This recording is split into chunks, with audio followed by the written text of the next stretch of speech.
sign in and look up. Okay, you want to sign and look up? They won't be able to tell if it's just a photo, but it's okay.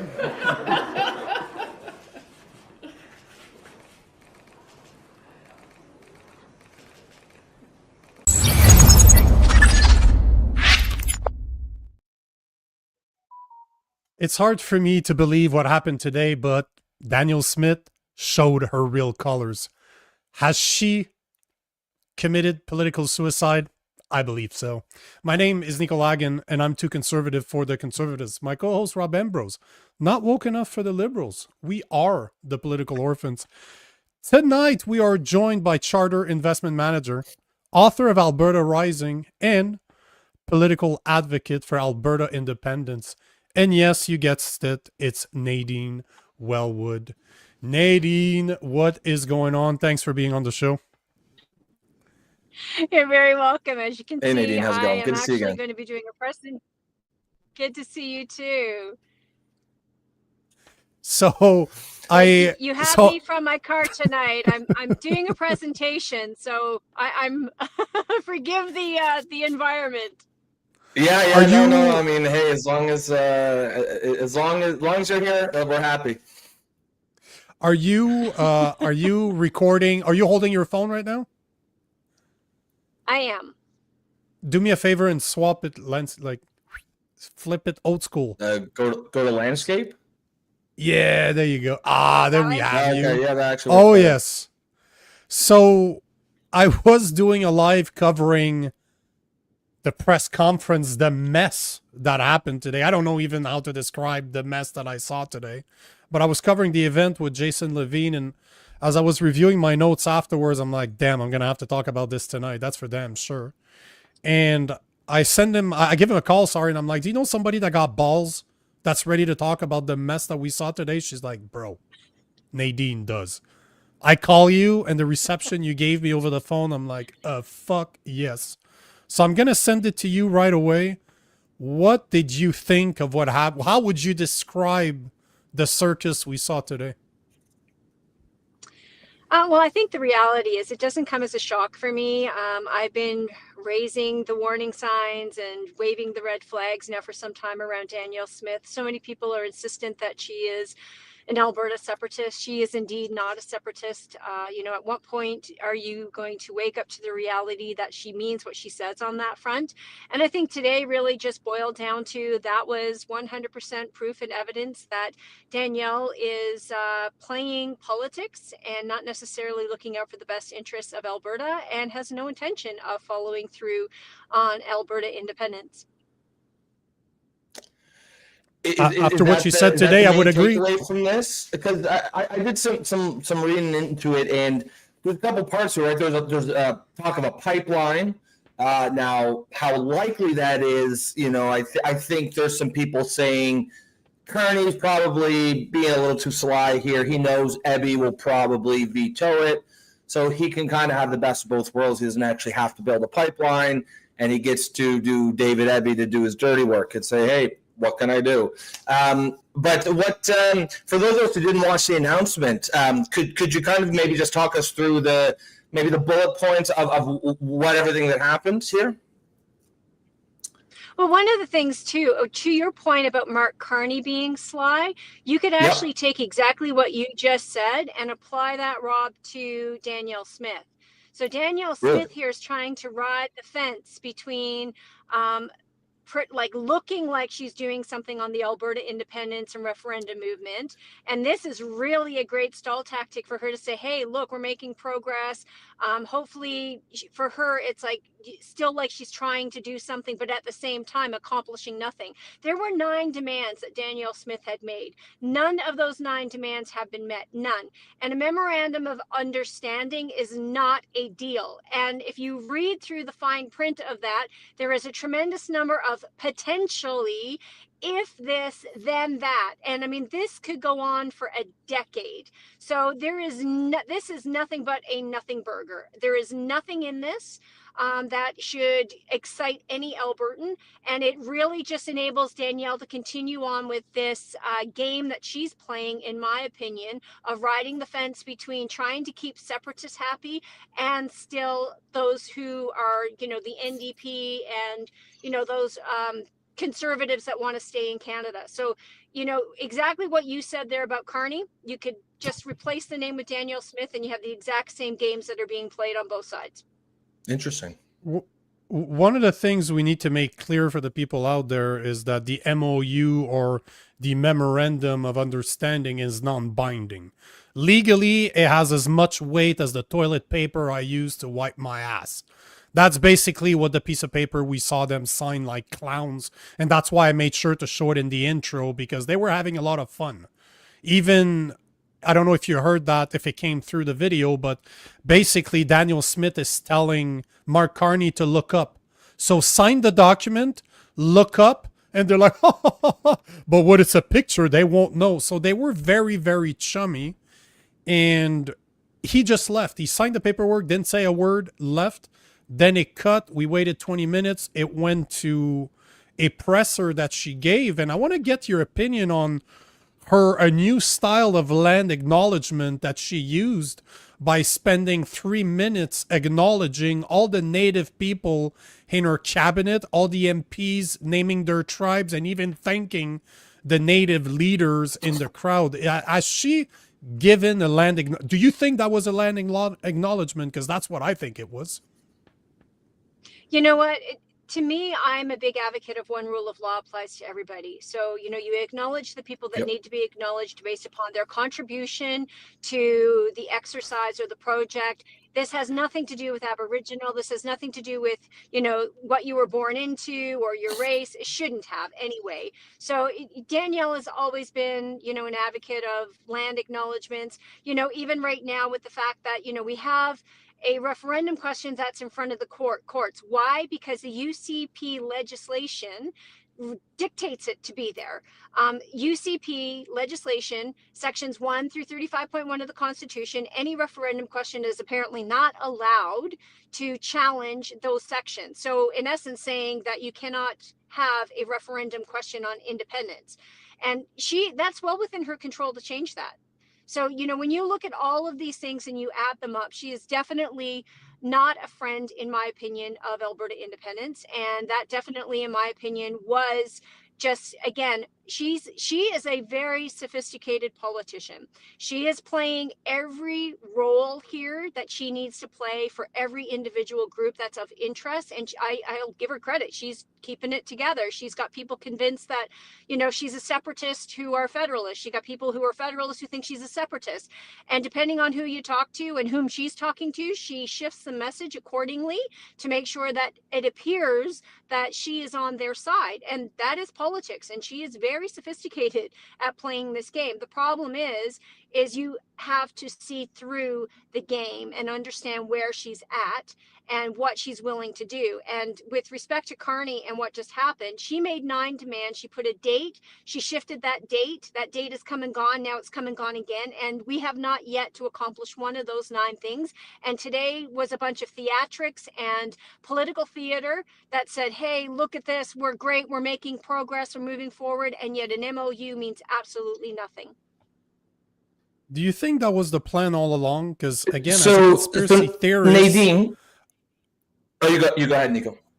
Yeah, as a conspiracy theorist, as I was listening to her speak for an hour today, I could not stop but imagine that was the plan all along. She was literally telling us to trust Mark Carney. She was telling us that the MOU, she was hoping that it would put a stop to the independent movement in Alberta. She was talking about how there's no veto power in that documentation. Bullshit. Because she uses the word consultation instead with David Ibby and the native tribes. Because we all know they don't want to tank her. Like, they don't want to tank her port in BC, and they just reaffirmed that over the past couple of days. So do you think that was the plan all along? Absolutely. So let's be clear here. Mark Carney, she introduces Mark Carney like he's brand new to politics. Mark Carney has been advising, puppet man there, Justin Trudeau, for 5 years. So the mess that the UK is in is the mess that we have now find ourselves in. And now that Mark Carney, the puppet master, has been put into place, this is escalating like very, very quickly. But let's be very clear. Mark Carney has been involved in politics for the last 5 years. He's been the one advising Justin Trudeau on that front. Danielle Smith sat no more than 10 feet away from me, was asked about Alberta separation, and point blank said, "It is my job to make sure you do not get there." So, is this a game? Yeah, she is trying to stall. She's trying to deflate the energy, the momentum from this movement by kicking the ball down the court a little further each time without having to commit to doing anything. Now, people can say, well, she has to do that for political reasons. No, she doesn't. She could have simply said, you know what, I'm going to do what Albertans wish. So I'm going to give them a referendum question, made it very easy for them to do so, and been honest about it and said, whichever direction Albertans want to go, that's the direction that I'm going to take. She could have personally said, hey, look, I am not a separatist, I'm a federalist, but if that is the direction Albertans wanted to take, we are going to entertain it. Everybody has a right to have a say. We're going to do the referendum question. She's trying to prevent the referendum question. Now that begs the question, why? Absolutely begs the question, why is she trying to prevent the referendum question? Because she knows there is a tremendous amount of support. Nobody here trusts Mark Carney or anything the Liberal government has to say, nor should we. And, she is now providing obstacles in the path of Albertans to prevent us from actually having that question come in front of every Albertan and let us decide.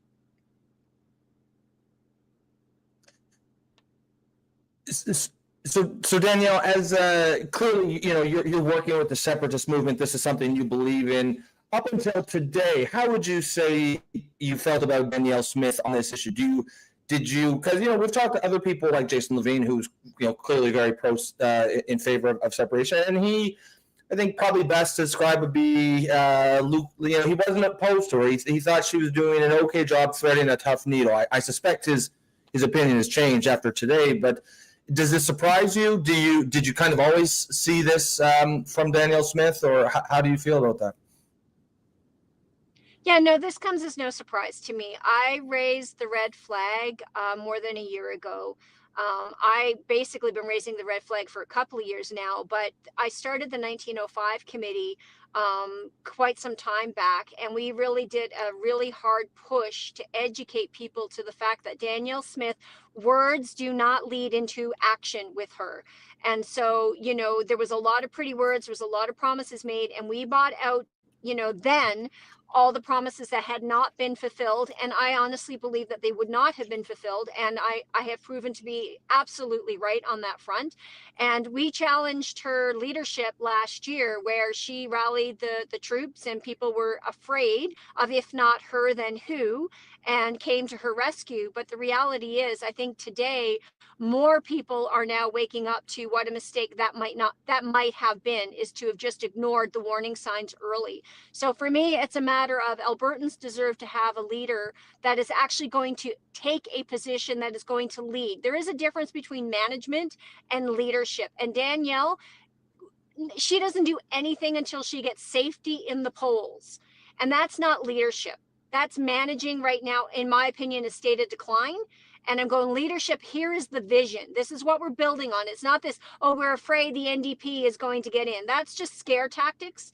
And I'm going, to me, you win a game when you have the courage enough to say what your vision is, and then the courage and the smarts enough to actually share that vision with other people and stick to your principles. And that's the problem I see with Danielle Smith, is she doesn't have any principles. She sounds exactly like Pierre Poilievre. Like, to me, the supporters of Pierre Poilievre are going to have...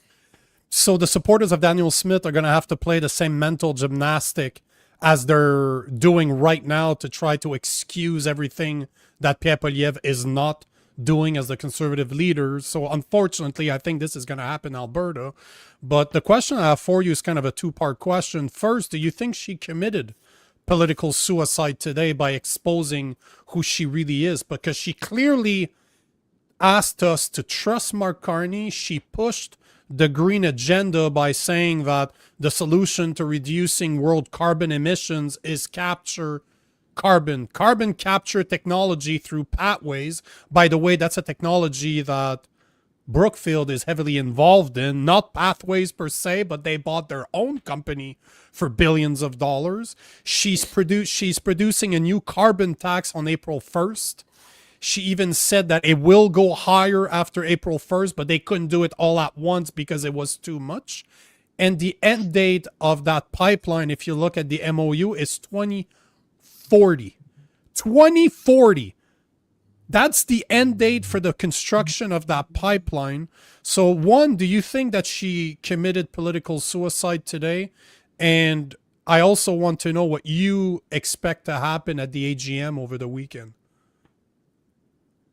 Well, I'm very excited to see what happens at the AGM because that will answer the question of political suicide for me.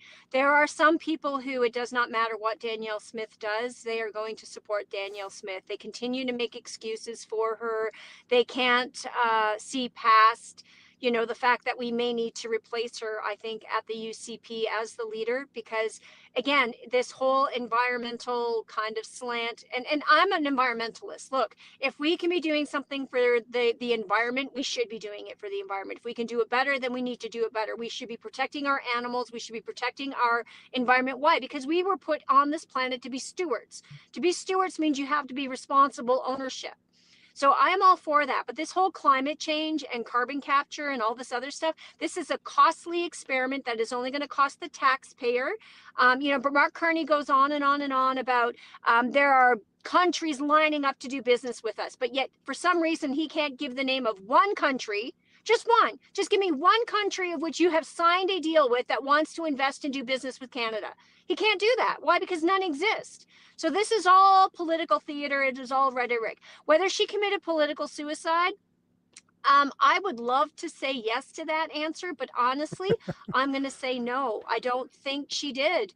I think more people are waking up. I think what she is doing, though, is she is creating such a deep division between the united Conservative Party, which is not so united. And I think what you're going to see is you're going to see people who are basically going to leave the United Conservative Party because it is becoming more woke, more liberal, trying to find that center. She's not making any real decisions and, showing us a path forward definitively as to a conservative path anyway. And I think this is going to leave a big gap and a big opening for the NDP. Wow. One of my favorite books is The Prince by Niccolo Machiavelli. And he explains in this masterpiece of evilness that one of the worst thing that you can be is in the middle. At least if you're going to be my opponent, I know where you stand and I will respect you for what you're standing for. You know where I stand because I am your enemy. But there's nothing worse than somebody that tries to walk the line and never take a decision because you cannot be trusted. Nobody likes somebody that's lukewarm. If you're a Christian, you get spit out for being a lukewarm. And that's exactly what I saw, what I thought I saw before today. But today she became a liberal. Anybody out there that believes that Danielle Smith is a conservative, you need to have your head examined or at least go check the definition of what a conservative is in the dictionary because she is as bad as Pierre Poilievre. That's what she showed me today. Well, my big thing is consistency. People, when they look to make a decision, want to know that when they're voting for someone or they've made a decision, that really you're placing a bet, right? So you're looking at the consistency. You want to know who this person is, what they stand for. And this is the problem with Danielle Smith, is that she's losing, I think, the conservative vote and dividing the party because she is not consistent. She is unpredictable in her behavior. One minute she's all over Mark Carney. The next minute she's doing things that are somewhat conservative, but she's not consistent. So that's going to create a lot of instability, I think, and raise a lot of questions for people.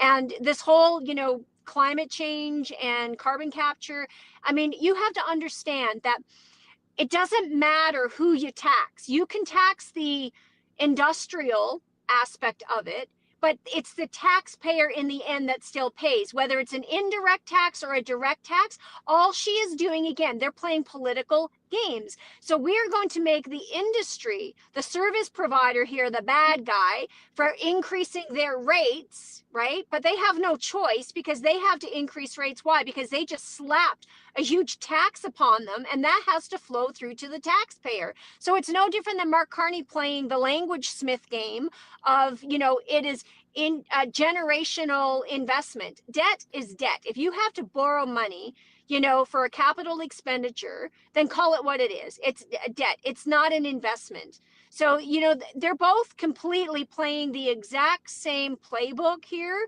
Just one's doing it at a provincial level, one's doing it, and they are both kind of, in my opinion, trying to, put this Alberta independence movement to bed. But I think realistically, I'm hopeful anyway that we are going to see more and more people see through what happened today and recognize that we may have to we have to seriously consider replacing Danielle Smith as the leader of the UCP. And I don't mean that because she's a bad person. I just think from a political standpoint, there is no leadership, there is no vision, there's inconsistency in the decisions being made. And the decisions that I saw made today did not serve Albertans. They did not put Albertans first. They put Mark Carney and Danielle Smith as premier, protecting her position first. So Nadine, where does the separatist movement go from here? Is this a huge setback? Do you think? Does this not a bump in the road? Does it not affect it at all? And I think up until now there was a sense that Danielle Smith maybe wasn't going to push for it, but she wasn't going to get in the way. And has that changed? You kind of think maybe now she might be more of an obstacle than a pass-through? Danielle has always been an obstacle. The Referendum Act and the Citizens Initiative Act both have clauses in there that virtually make asking an honest, to the point referendum question on independence almost impossible, which is why we're seeing the courts play out now. That had to end up in the courts only because the provincial government has legislation in place that made sure it had to go there. So they could have changed legislation to get rid of the constitutional sections 1 through 35.1 and allowed that question to flow through. They made no effort to do this. So again, though, Danielle went, we've reduced the number to 177,000. Well, that doesn't matter if you've got obstacles that prevent the question from being asked to begin with. So again, this, in my opinion, is all political theater. So and she's what smart. do you... The UCP is not stupid. They're very smart.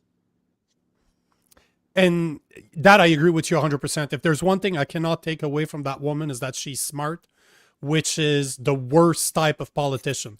I would take a Justin Trudeau over a Mark Carney any day of the week because he's an idiot. Everybody knows he's an idiot. He's the puppet. He's not the person in control.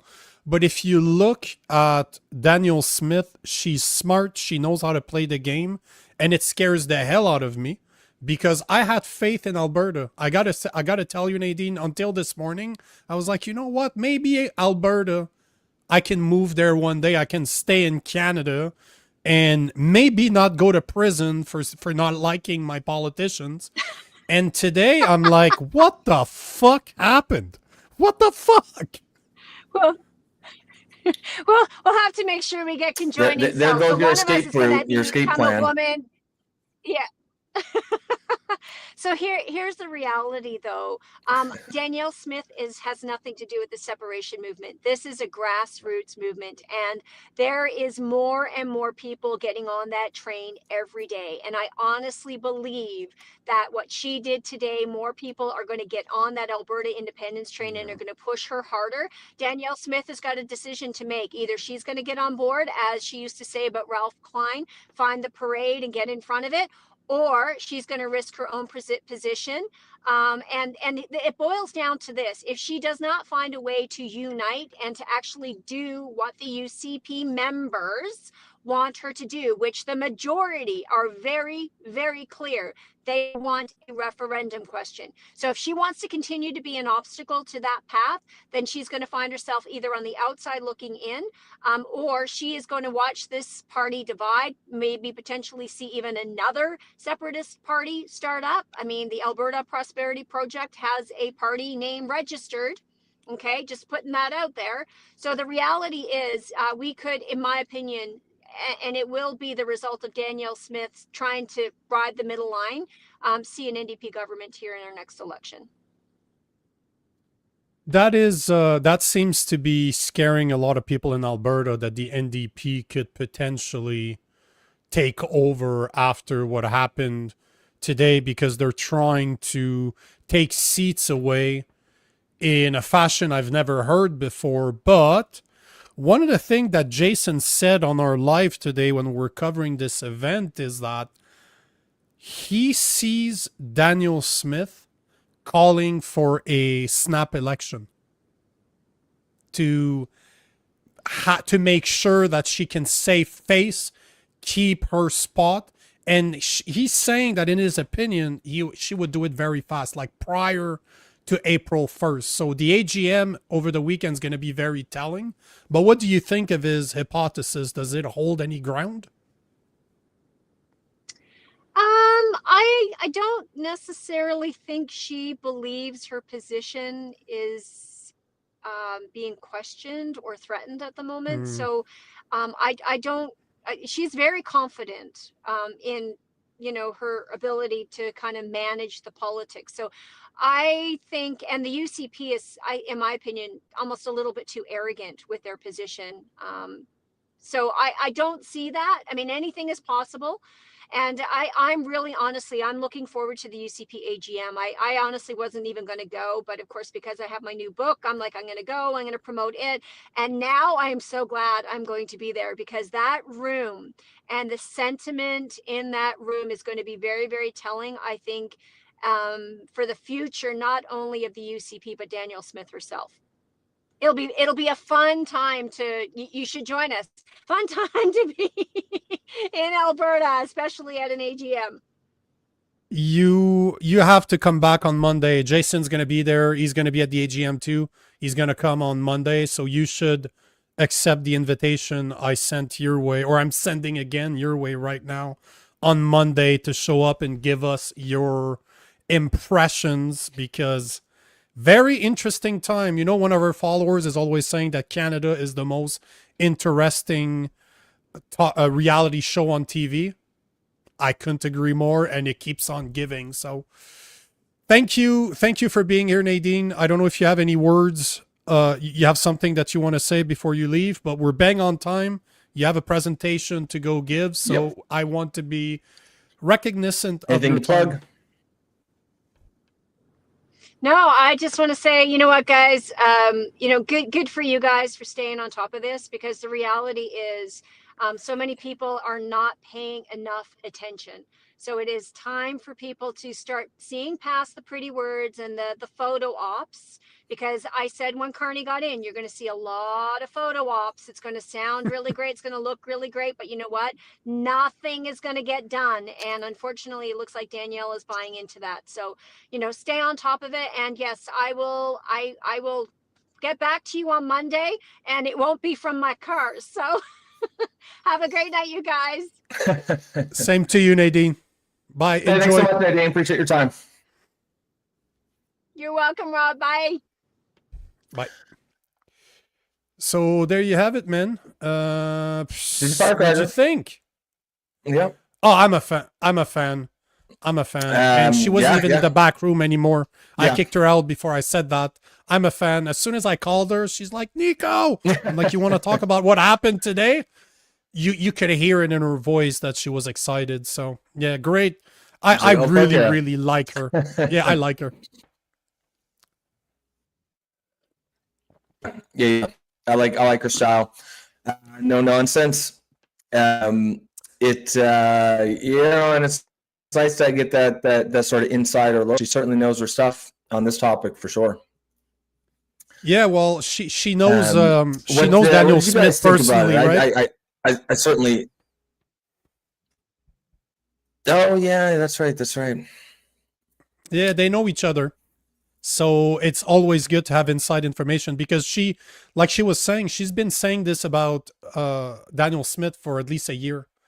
She was saying that at the AGM last year, saying, guys, she is not what she appears. That woman is ballsy. Like Nadine Wellwood got balls.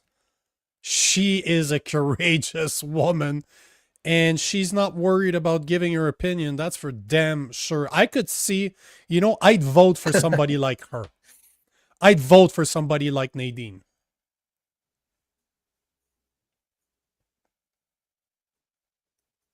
Yeah. Yeah. Oh yeah. She's yeah. No, she. It's always she certainly fits in with the show, in with the vibe of the show very well. I was reading the comments there. I think a lot of the audience really appreciated her. So yeah, no, it was.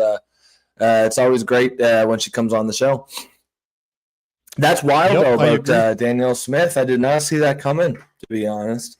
Yeah, we've been singing Danielle Smith praises for quite a while.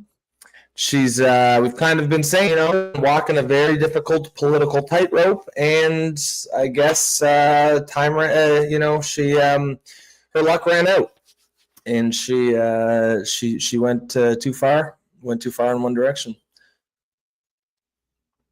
Yeah, and to me, she committed political suicide, but as Nadine was saying, and as you see with Pierre Poilievre every day, I don't know what a politician has to do today to really destroy their career. Because Mark Carney has done nothing for 10 months. He's still loved by the people that voted for him. Pierre Poilievre hasn't done anything in forever. Still, he's loved by the people, so chances are the same thing's going to happen to Daniel Smith, but I'm very curious to see what the results, what the vibe at the AGN over the weekend is going to be. Because those are all people that are conservative. That'd be very curious. That'd be very curious. Because I think she's, I think she's very smart. And I don't necessarily even see this as a huge blunder if you look at it from a polling perspective. Like I suspect she probably has done her research and she probably knows more or less how this is going to be received. I think there's certainly some potential upside. Like if the idea this pipeline actually gets built, I think that would be great for Alberta and would actually be great for Daniel Smith. I think the issue is it's an MOU, which is essentially a promise to make a promise to make a promise to make a promise. It's not. Yep. It's not anything concrete. So we'll see. I agree. I think it'll be very interesting to see how the AGM goes and see what the vibe is. I'm going to take this comment from Mr. Zeke 101. I guarantee she knew from the start he was going to pull this stunt. After what I saw today, I think she was in on it the whole time and she was just playing the game. She was just politicking. And a lot of us got screwed because at the end of the day, they're all part of a club that we're not part of. I say this all the time. The problem that we're looking at today is not left versus right. It's top versus bottom.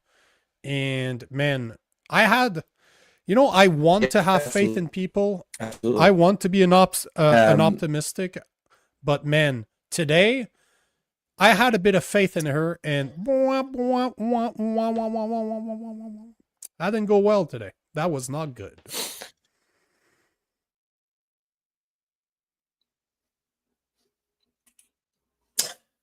Yeah. She definitely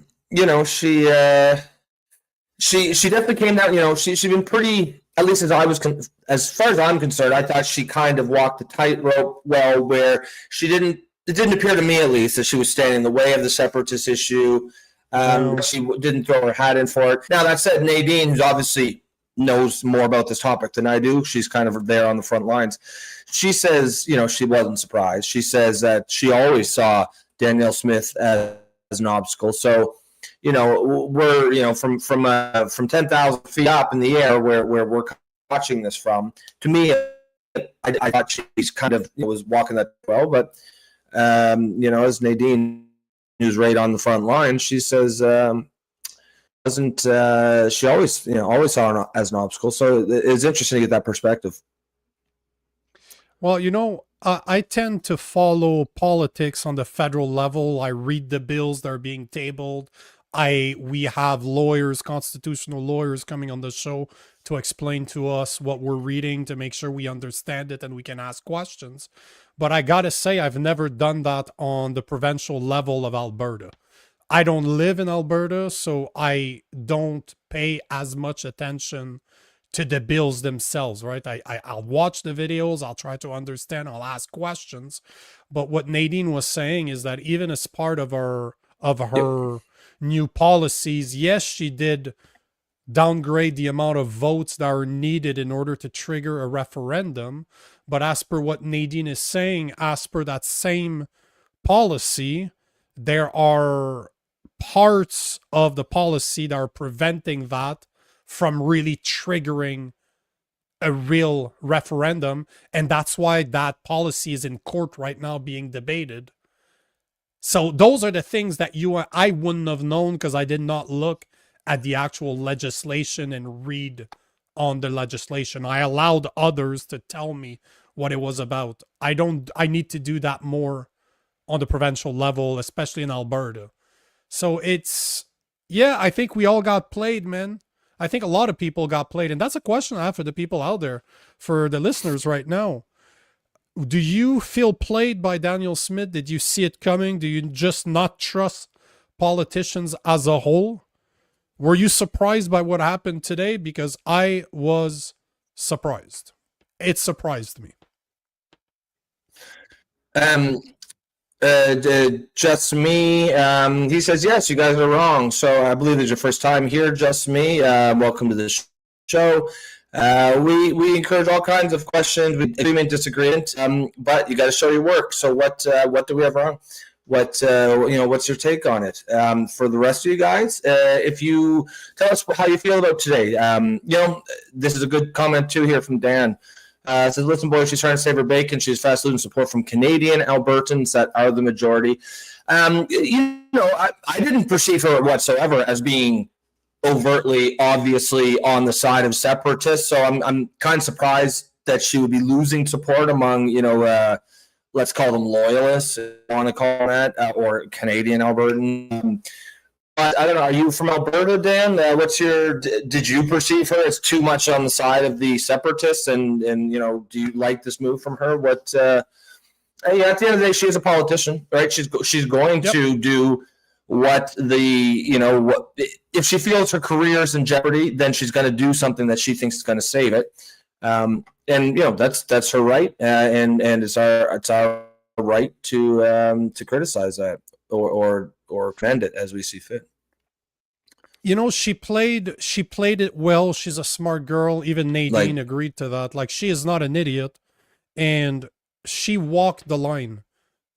The impression that I had was that she wasn't necessarily for the independence of Alberta, but she would not stand in the way of it if that's what Albertans want. That's how I saw it. That's how I saw it. Keep in mind, I don't trust politicians from the get-go. I never do. If you're a politician, I distrust you from the get-go. I don't want to trust you. I don't want to do business with you. But I thought that she did a phenomenal job at walking the line. But today she exposed herself 100,000%. And I strongly believe that was, after what I saw today, that was the intent. And this, I have no proof. This is a conspiracy theory. Nobody's told me this. I am just making it up. So don't hold me accountable for what I'm saying. This is entertainment purposes.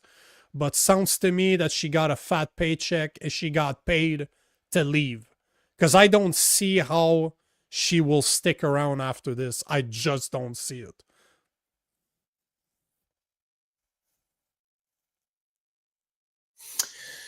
Well, yeah, I mean, it depends what the real numbers on separatism are. If Nadine, I think most people, and like Dean, like Jason Levine, who are on the separatist side, they seem to think, anytime we're talking to them, that there's maybe not hidden is the right word, but kind of a quiet majority, or at least a large minority of people who are not maybe showing up in the polls, but who do believe it. And I think, this will probably give us that answer of how big it is, or if they're the side that the Jasons and the Nadines of the world believe, because I think it'll be interesting to watch Danielle Smith's poll numbers after this, because for the first time, she really seems like she picked a side. And again, she's been walking that line, and that's been a tough tightrope that she always had to come down one way or the other. She wasn't going to be able to walk that tightrope forever.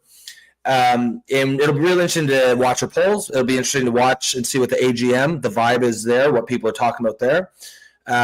It'll be, it's wherever you stand on it. It's fascinating stuff. It's pretty, for people like us who talk about this for a living, this is a great day. This is the kind of stuff you hope for.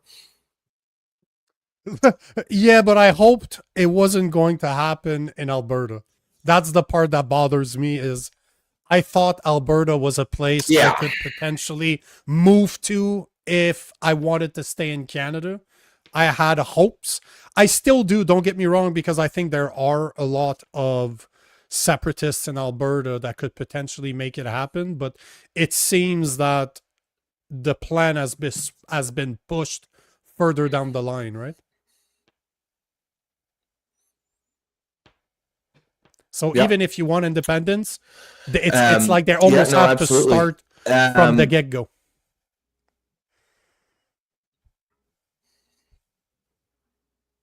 Yeah. Now, so Just Me says, mark my words, she is for separation. Now, I've got other people. I forget where. Abby's Aylord says she's a Federalist. So I mean, we don't even agree on what side she's leaning on. For the people listening, where do you think that she's? To me, it seems pretty clear that she's come down on the Federalist side. I'm not really sure how you could come to the conclusion that she's a separatist after today. I'd like to hear what you guys think, especially if you guys are from Alberta, because obviously you're right there, sort of on the front lines, and you have that sort of inside look. We're from out east. I'm from Halifax, Nova Scotia, and Nico's from Montreal, so we're watching it from afar.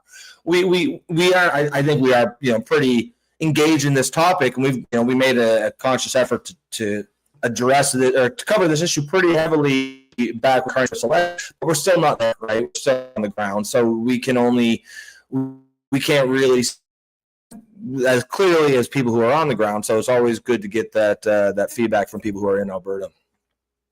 100%. And we both identified this as a problem that we knew wouldn't be covered properly by the rest of media, which is why we're always going to talk about what's going on in Alberta, because it is a big deal. Yeah. If Alberta leaves Canada, Canada is fucked. I would much rather Alberta does not leave, like we've said a million times, for Canada's sake. But I understand why they would. I fully support Alberta.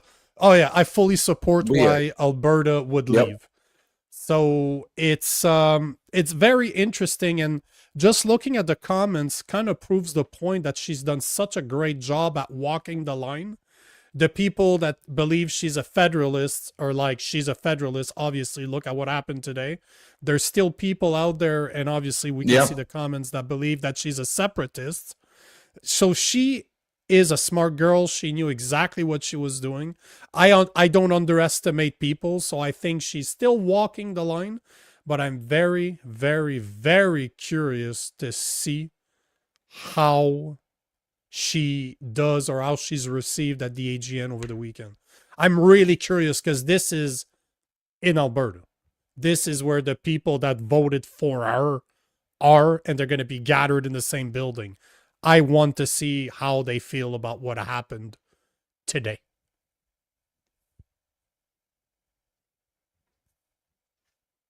Yeah, no, I agree. That's so to say, take this comment from Bill Cross. He said, "Do you guys honestly think you can start a movement from YouTube? where you just about ideas. Brother, what are you talking about? We're not trying to start a movement. This is a politics culture podcast. We do a show. We're just talking about what's going on. There's no movement here, man. But with that said, guys, if you are watching the show, especially if you're tuning in for the first time, welcome to the show. Make get those comments in there. That was heavily based on audience engagement, audience participation. But what the show is all about is where left meets right can get together for civil discourse and kind of talk about politics and culture in a little bit of a more productive way than you're going to find on pretty much the rest of the internet. I am a liberal. Nico's a conservative. Yeah, we're going to disagree on some things, but we're going to find common ground where we can and do it respectfully. So if you agree with that mission, if you want to support this community, please consider becoming a member. You can do that through YouTube for the low price of $2.99. You can also support the show just by sticking around and give us your questions. As you can see, we're taking a long don't do this. Trying to start a movement, whatever you want, man. We'll take it. But just make sure to get those in. Nico, do you want to do the do you want to do the sponsor? Yeah, but before we do, I want to take Bill Cross's comment if you want to bring it back up, because yes, you can start a movement I'll find on that. YouTube. You can definitely start a movement on social media. Don't be fooled by the fact that there's 8,000 followers on the YouTube channel compared to the 200,000 that I have on other platforms. Don't be fooled, bro. Yes, you can start a movement on social media. That is the beauty of social media. If you know what you're doing, I've been flown all over the fucking country in Canada and both the US. Why? Because I do what we're doing right now. Don't be fooled. Don't think that because you can't do it, that others can't. That's the thing. A movement is always started by people that are capable of putting things into words. And social media is one of the greatest gifts for people that are trying to change something. They're trying to make a change. And I guarantee you, man, if you look at politics today, you look at the type of politicians that are there are all lifelong politicians that always been in politics. They study political science in university, or they're lawyers. Those type of politicians, if you want to replace them, if you know that what they're doing is wrong, I'm telling you, the next politicians are going to come from the social media sphere. We can do you understand that social media people reach more than mainstream media that is actually sponsored by the government by hundreds of millions of dollars? You can just go look at the reach that some social influencers have, and they have more reach than some of the biggest platform in the world. Don't be fooled, man. It is possible to start something online because people are watching. You're here. You know, as much as you're laughing about the idea of starting a movement on YouTube, you're still here. You're still commenting. You're still watching. So say what you will. There's an interest out there. And the irony is that you're proving it. So yes, it's possible. 100%. 100% it's possible. Oh yeah, absolutely. So I'll take this comment here from Dan. It says the separatists are just malcontents, have nothing to complain about. No, I don't agree with that, man. You know, my personal take, and I've said this before, is I don't want Alberta to separate. You know, I'm a Canadian. I think I you know, clearly we would be fucked if Alberta did leave, and I wanted to say it again. That said, you can't say there's not a legitimate beef that Albertans have. They have been treated horribly by the rest of Canada, and it's kind of this attitude that's really fueling that separatist.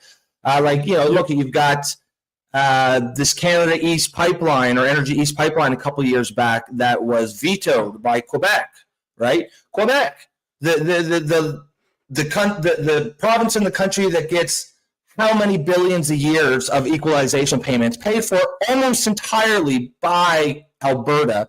So they're happy to take that 10 or 12 billion a year. When it comes time to actually help Alberta, though, generate that money, they say, no, we don't want to do it. By the way, though, make sure that check keeps coming. but you can get fucked if you want another pipeline here. Like, that's garbage, man. That's nonsense. That you can't treat people like that. You can't treat provinces like that. Regardless of how you feel about separatism, and I oppose it in the sense that I don't want Alberta to separate, and obviously it's not my decision. I'm not an Albertan, but to say they don't have a legitimate beef is that's nonsense. Absolutely, they have a legitimate beef. 100%. And I like this comment right here. Zakes is saying Quebec receives too much money from Alberta while constantly lecturing them. I agree, and I live half of my life in Quebec, half of my life in Ontario, and I can tell you that both those provinces are taking advantage of Alberta while preventing them from fully developing their oil sands. Yep. It's absolutely insane to say, I'll take the money, but I don't want you to work. So they have been getting screwed for more than a decade. Yeah. And for people to say that they don't have a legitimate reason to leave, you are fucking insane. Get your head checked. Because they do have many fucking reasons. Like, how much time does a woman need to spend with a guy that's beating her? Does she need to forgive him every time he does it? Or at one point, should she leave? Because that's what I'm saying. That's what I'm seeing. I don't want Alberta to leave. I don't. It's gonna fuck Canada. But do I understand why? Yeah. Fuck, I see it why. They're getting fucked every fucking way to Sunday. They're always getting fucked. So, yeah, 100%, man. I hope it happens so that Canadians can learn what they had. You got to treat people with respect, and you got to treat provinces. Yeah. Amen to that, man. 100%. Amen to that. But yeah, no, I agree. I agree 100%. As Trevor Benson says, then stop those payments. Yep.